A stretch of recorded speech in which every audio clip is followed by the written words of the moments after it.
All right. Where's the chat opening? Hello, everyone, and welcome to Chat from the Deep, our weekly live stream post-session discussion. We talk about what just happened during D&D. This is the chat for session 48. So if you've not watched that session, please go do that because there will be spoilers. I'm your DM, Eric, and this time, joining me, we have a Gottwald's player, Chris.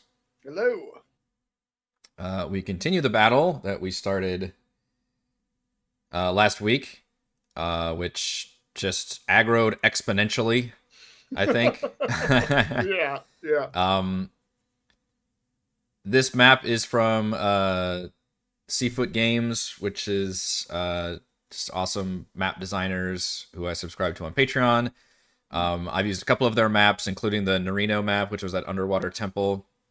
Okay. I think a few more maps here and there in various campaigns. Because, again, all the original Call from the Deep maps were just little black and white things that weren't really going to work on a virtual tabletop. So in the Dyson style, yeah. But unlike the Omen's Isle map, where I literally did it exactly like the original map, this is more like the Narino Temple, where this was the exact kind of thing that I wanted, which was literally a pirate floating fortress, a bunch of ships put together. But it was completely designed originally for their map stuff. So I kind of had to rearrange like what everything was and location of things and all of that. And it was a little tricky because it's a 3-level layer map, which is a bit of a headache in Roll20, and probably the first time we've really battled in. It almost feels like kind of an XCOM map or like an urban map where it's like you've got like buildings and people are shooting out of buildings and all that. Yeah. Thankfully, with the macro thing we use, where it kind of highlights whose turn it is, I've noticed that if they're on a different layer, it will kind of go, and you saw that it kind of goes to that spot, even though there's no token there.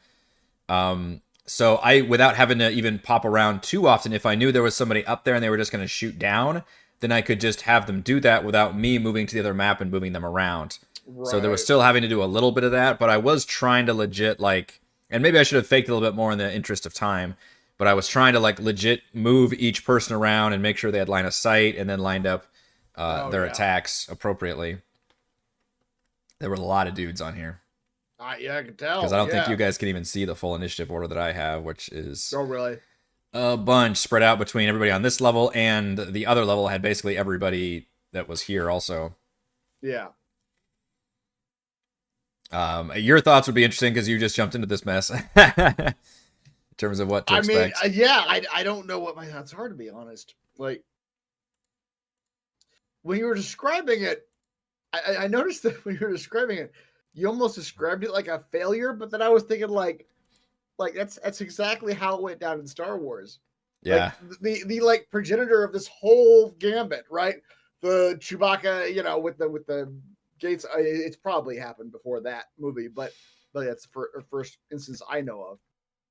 But even that fake one prisoner was, thing, as soon as they got close to him, then he has to break him off and attack, and then it falls apart. Yeah, I think every like heist scenario definitely has a thing goes wrong at some point, right? Like I think it's a fairly boring heist if everything goes right, which the only one I could think of is like Ocean's 11, I guess, for everything. There's a little bit of complications there, but the whole thing is like a twist at the end where it's like, oh, we thought it went like crazy, but then it turns out we did everything even more perfect. Yeah. Like, all right, fine. Yeah, we planned for all these crazy things. Yeah. The only thing I would say was a mistake is that I was bummed to just have to trigger a fight immediately, like basically upon like setting foot in here, knowing that we just did a lot of battling in the last previous sessions. We did like a big pirate ship battle, and then we did the big Driftwood Docks battle. And this, I was like, all right, this can be more of a like heisty social event. And then it started off a little bit like that, but immediately devolved into a battle. It's like, all right, well, this is going to be a giant fucking battle again, which I was prepared for. I'm always prepared to fight. Yeah. That's always an option on the table. But yeah, there is a lot of battle going on. Obviously, being down a player certainly changes the dynamics of the fight. If I'm right, did you just minus an enemy though? Like, I did. You just said like, okay.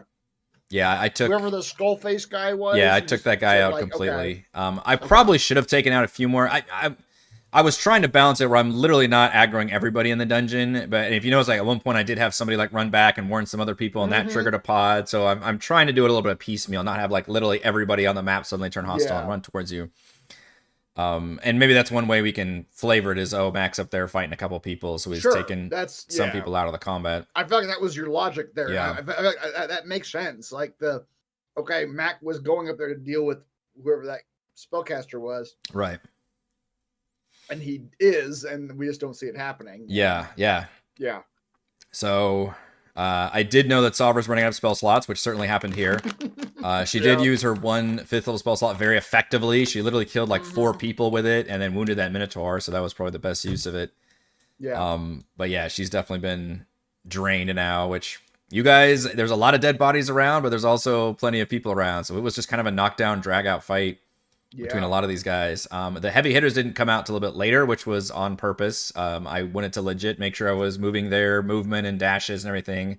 So like that Captain Scummer, which you even referenced, I was like, he's definitely here, but he just hasn't made it yet, right? Like he cast invisibility on himself, and he can only move 30 feet. That and was then he pretty funny that dashed I again for him 60 right feet. You did. You used him, and So I'm sitting there moving him like the other map layers, putting him into position to where by the time you guys are, or at least you're in the middle of this area now, he's moved into position to be able to attack you.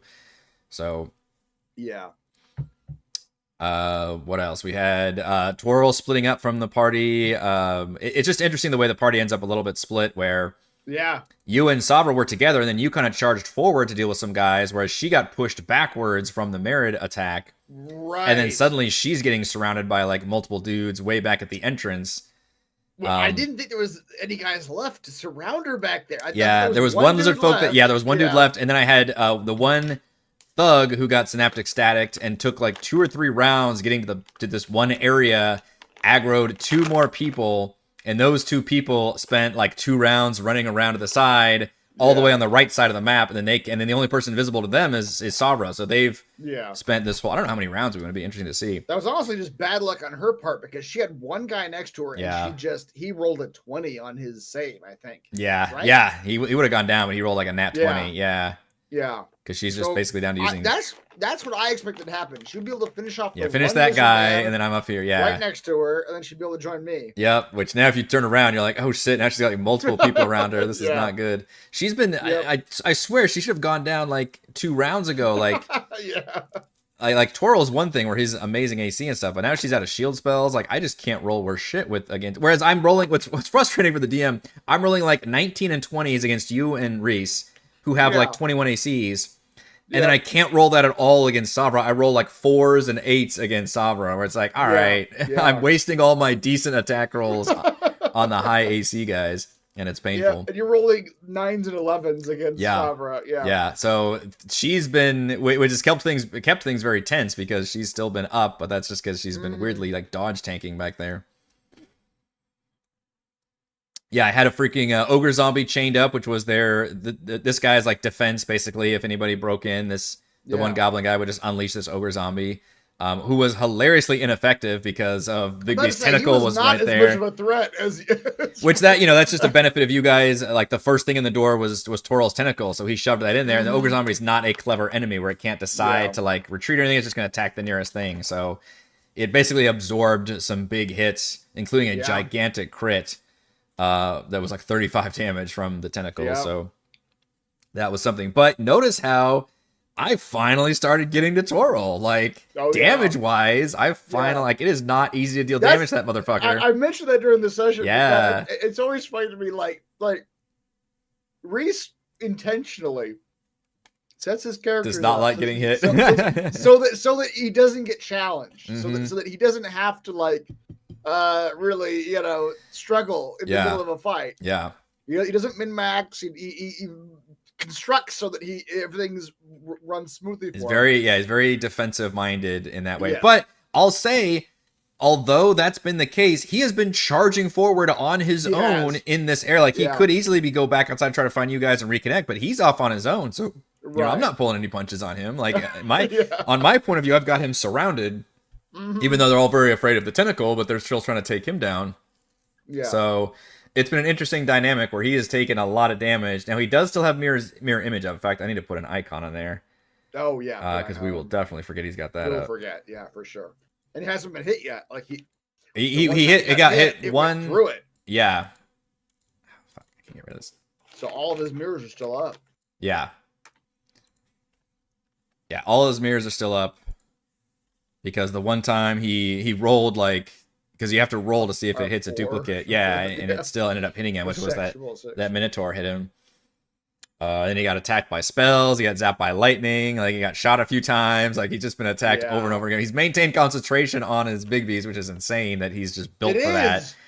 Like he keeps rolling like 60. He's got like a +8 on Constitution. Yeah. So at this point, it's gonna be quicker to just try to take him out HP wise.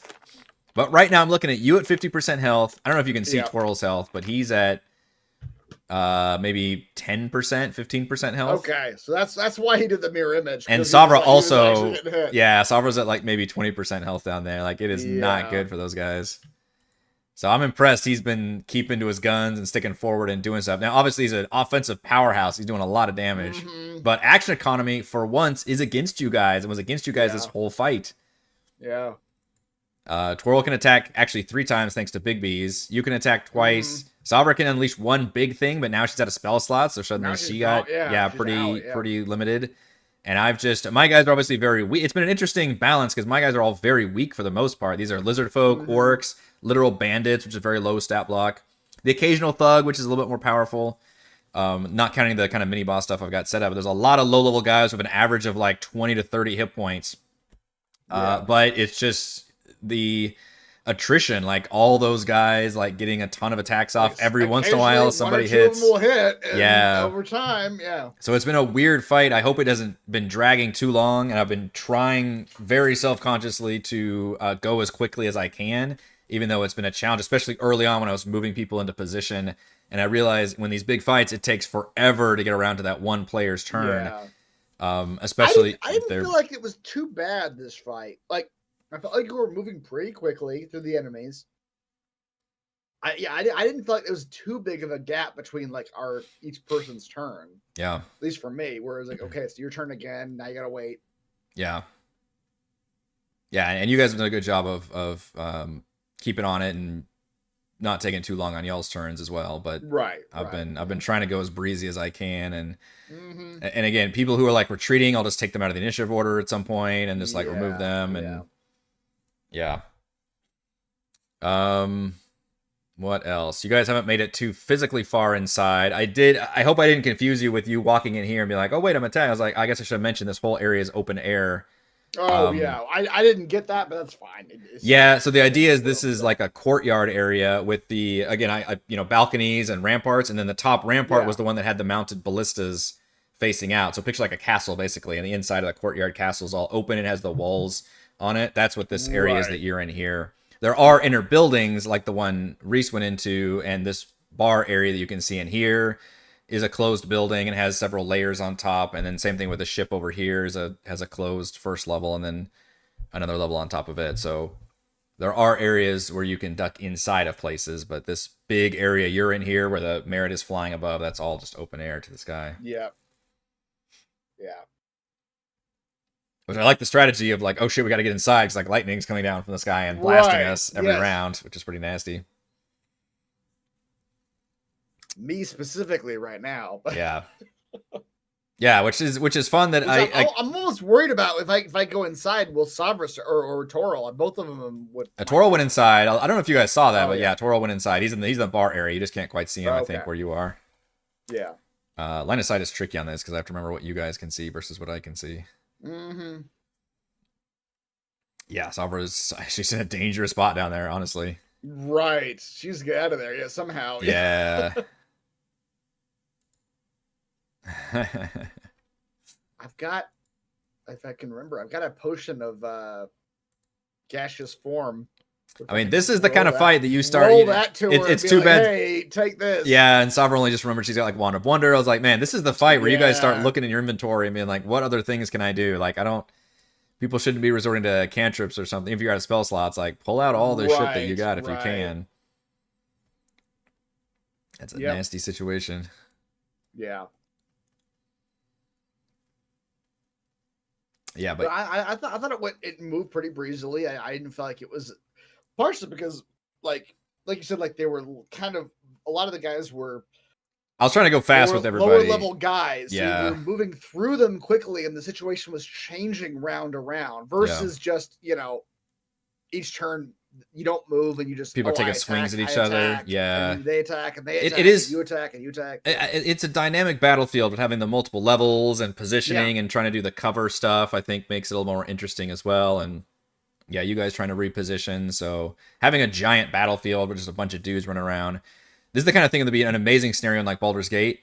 But for a DM playing with like tokens, it is definitely a challenge. Yeah, this really bumped up against like what I can handle. Which I did have technically one spellcaster, which was that bard, Flute Master Billy or whatever.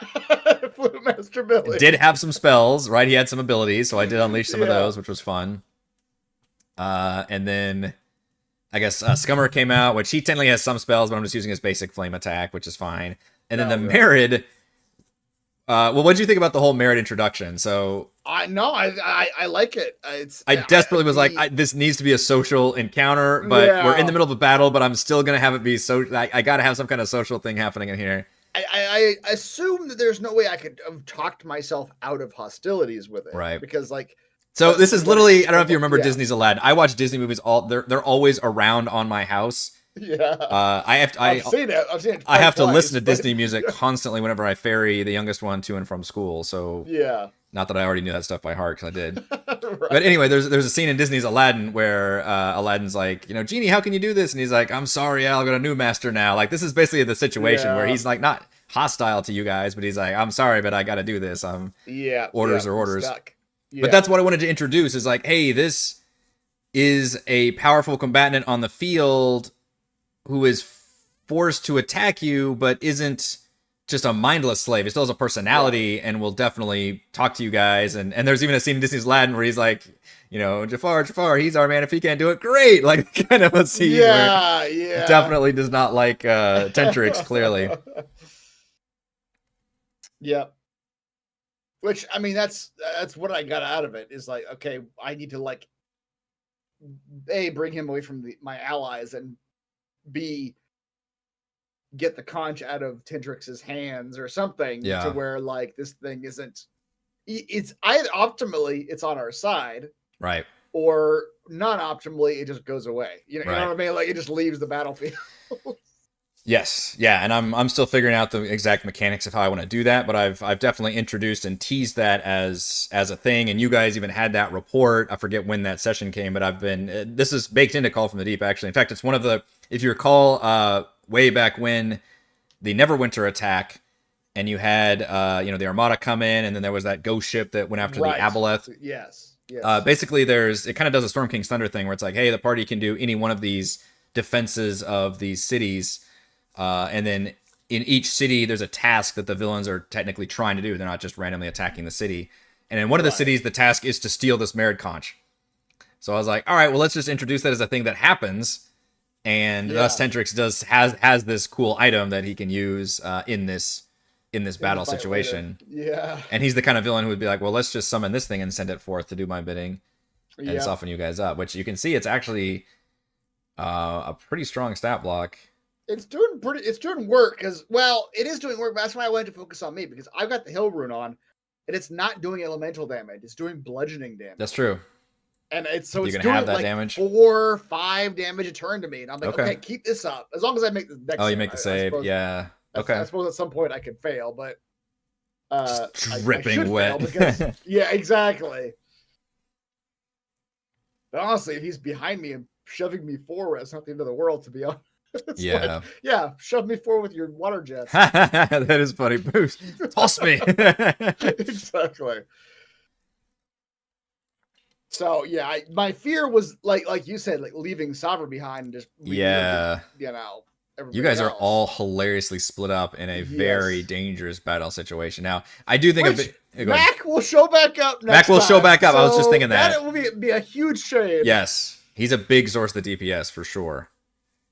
I hope he will go and help Sovereign. Because he has insane... snipe a couple he's got the mobility. He's already on the 3rd level, so we could literally, once he deals with that creature, which I could probably just have him maybe kill that creature off camera or something. I'd probably be okay with that.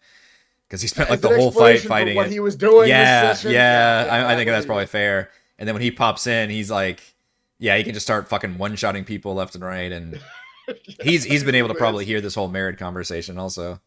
Yeah. But you guys have I'm curious to see how you guys handle everything going forward, because I mean, Scummer just appeared. He's a pretty strong boss figure. Yes. You have not seen Tentrix yet, No, and yeah. you guys are all hurting pretty bad. And Uh-huh. you're running out of resources. So Yeah. and I can't really pull very many Yep. punches when you're in the belly of the villain's lair.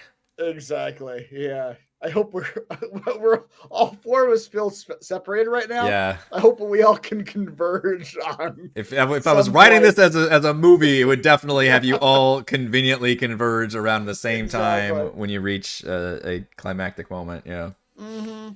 Yeah, and unfortunately, the timing worked out where we're just gonna be off next week, which Right. is a bummer that we're still in the middle of this big fight, and there wasn't a good cliffhanger moment to end on. I haven't had, unfortunately, a good cliffhanger moment for a couple sessions now because of the way Right. these big fights have been lasting. Yeah. And we're really only doing like 2-hour sessions these days, which also makes it tricky to find that stopping point. But we will get through it eventually. That's right. Fight our way through. And I'll be excited to talk about this area a lot more once we get through it, but I don't know how many sessions it's going to take us, because, yeah, these fights are lasting a good while. Yeah. All right, anything else about session 4-8? Fun. Good stuff. Good battle. Fighting through the ship's innards. Cool map too. Deck out Seafoot it Games. is, You can go to the these descriptions. I don't think the one here on the chat, but the main show should have a link to their Patreon, and they've got some just really fabulous maps, art style I really like, and it's just funny how they basically have a map for like every situation that I'm looking for. Really good stuff. Which is great, yeah. Very handy to have with this campaign. You know, as much as I haven't had to make a lot of story adjustments like I did with Remember the Frost Maiden, I've had to make a ton of map adjustments. So it's been a different kind of workload for me. And in doing some of these map adjustments, I do make a lot of changes because the map layout is different. So, right. All right, that will. Yeah, it has to change. Yeah. Yeah. That will do it for this chat from the deep. Thank you to Chris. Thank you to all the wonderful fans for watching. We will not see you next week. I'm not even sure if I'll be around for the crafting stream on Monday. That's probably going to be a game time decision if I'll still jump on and do that or not. Otherwise, I will see you all the week after that on the 14th, perhaps. Bye. Bye.